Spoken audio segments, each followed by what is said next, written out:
Hello guys, what is up? My name is Level5ter and welcome back to World Sportster.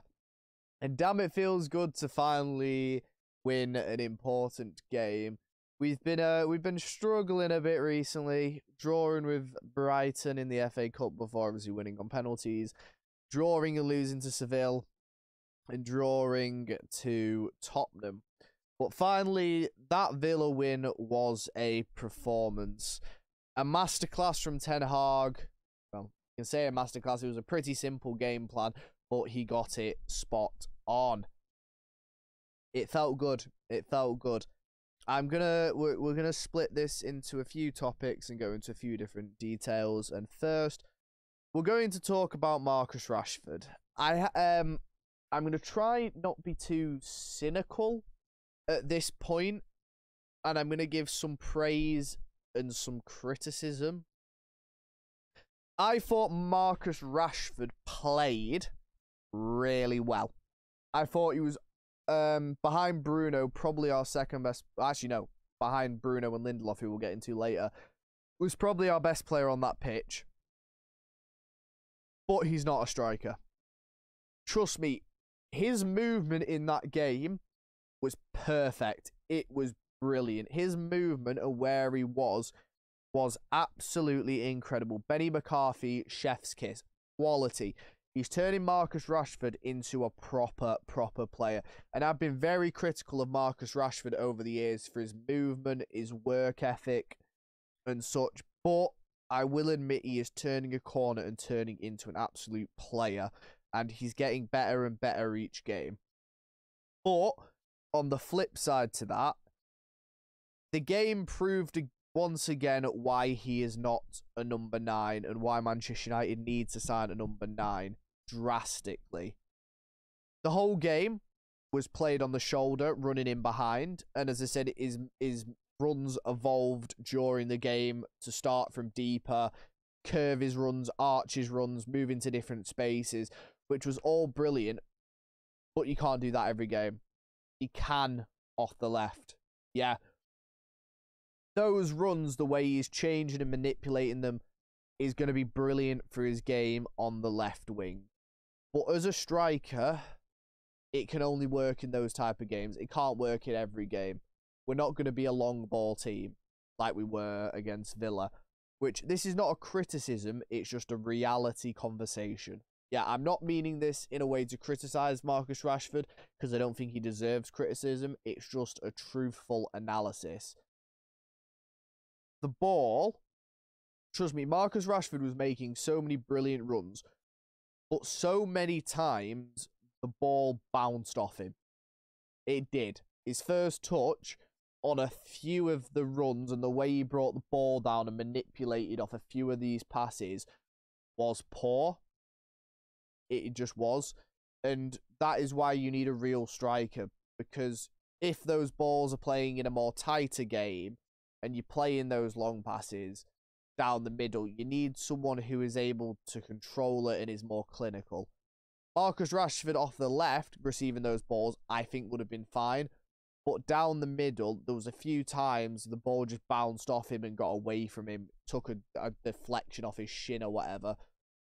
And I think if he can improve that area of the game, it's going to be absolutely incredible for him on the left wing.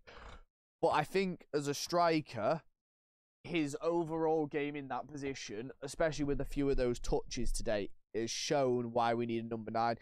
The thing is, you put Victor Osimhen in those situations, I think he scores 2 or 3 goals in that game. I really do. I think Marcus Rashford is brilliant with the balls into the channel where he can cut inside and sprint at players. With the over-the-top balls, some of his touches, I don't know if it's a poor game, because as I said, he's been playing really well, but I have seen it a few times where his touch, when he's playing down the middle, has let him down. And I think on the left, he has a bit more freedom with that touch and such, as he's one-on-one instead of 2-on-1, or moving into different spaces and extra men are covering and such. But as I said, this is not meant to dog Marcus Rashford. Marcus Rashford is not getting dogged here. Yeah, it's just an open criticism that I have. I wouldn't say criticism, more open. Open. Oh my god. my mind's gone blank there. It's an open aspect that I've seen. That's not the word I was looking for, but we're gonna roll with it. And that's not to say he played amazing and his runs were sublime, but if he'd have been more clinical with his touches, I think he could have got a few more. I think he could have got a few goals. I'm going to be honest. There was a few times where I'm like, come on, that's a goal, and it bounces off him, or he takes a heavy touch, or he never gets control of the ball properly. And I think that is something he needs to work on. And if he works on it, it's going to improve his game coming off that left tenfold. I don't think he's the long-term striker option. That's why I'm not like saying this is a massive criticism. And those aspects, I don't think will affect him as much on the left. And I don't, as I said, I don't know if it's a bad game, but those touches were just bouncing off him. And in that term, he was poor.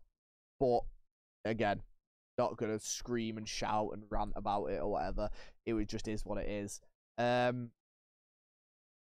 Next up, I am going to give a massive shout out to the man, Victor Lindelof. All you haters, of Victor Lindelof, make your praise as loud as your hate. That man, I said for so long, he is Champions League standard defender. He is a quality centre-half. Yeah, he has his bad games, but every centre-half, every player has their bad games. But Victor Lindelof, Mr. Reliable, Mr. Dependable, yeah, I don't think we need a backup right centre-half this summer. Yeah, if it was me, I'd have Varane, Lindelof, Martinez, and then buy, I think it's Inicio at Sporting. 4 centre-backs, perfect. Luke Shaw for extra cover, sign an extra right-back, defence sorted. For me, personally. Varane will have to be replaced eventually, and that's when you're going to replace Varane, you're going to get a Kim Min-jae or a type like that. But, for me, personally, I would not sell Lindelof. Yeah, to sell Lindelof, yeah, you'd have to sell Maguire, Tuanzebe, Bailly, Phil Jones, and then sell Victor Lindelof and buy another centre-half. There's 4 players that deserve to go before Victor Lindelof. Then you need to sign a replacement for Lindelof and sell him. That's 6 things that need to happen for me to be comfortable with us selling Victor Lindelof. Yeah, because the thing is, I don't know why, but you won't grab us a 50 million price tag. Yeah, because no one will spend 50 million on Victor Lindelof. But he is a solid defender. He loves the United badge. Obviously, he wants to play every game, but he doesn't complain. He gets on with it. When he gets his opportunity, he plays.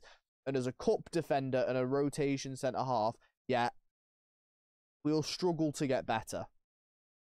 So I think that is a position that him as a player stays in the squad and isn't one to even think about touching for a while yet. There has been much worse players that we have let stay and not got rid of when we should have.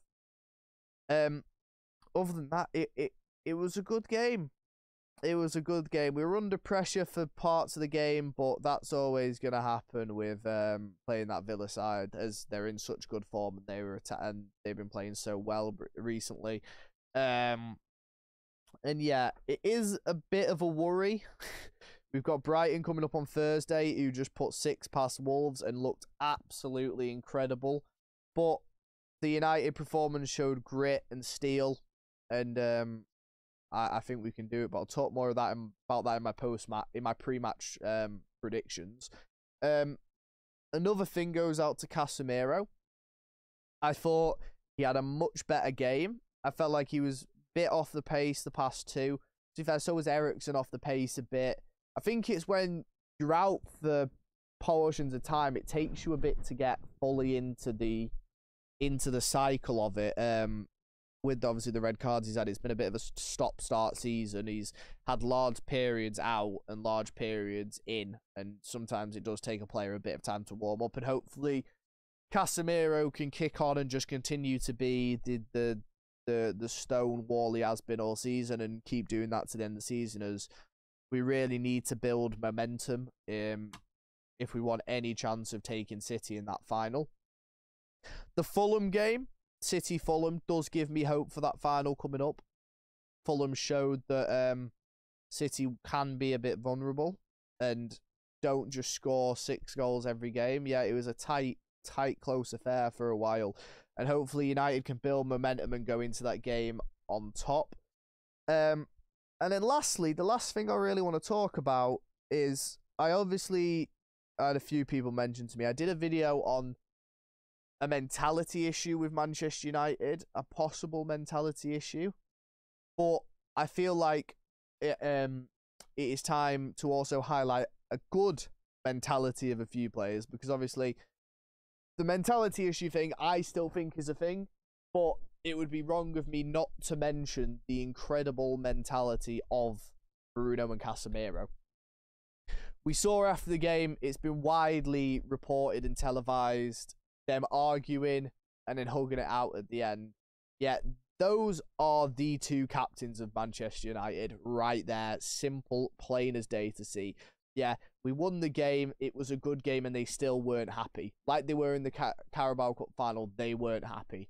Yeah, and that is the positive side of Manchester United's mentality, because you can see those two players get it. Raphael Varane gets it. Victor Lindelof putting his body on the line gets it. Martinez gets it.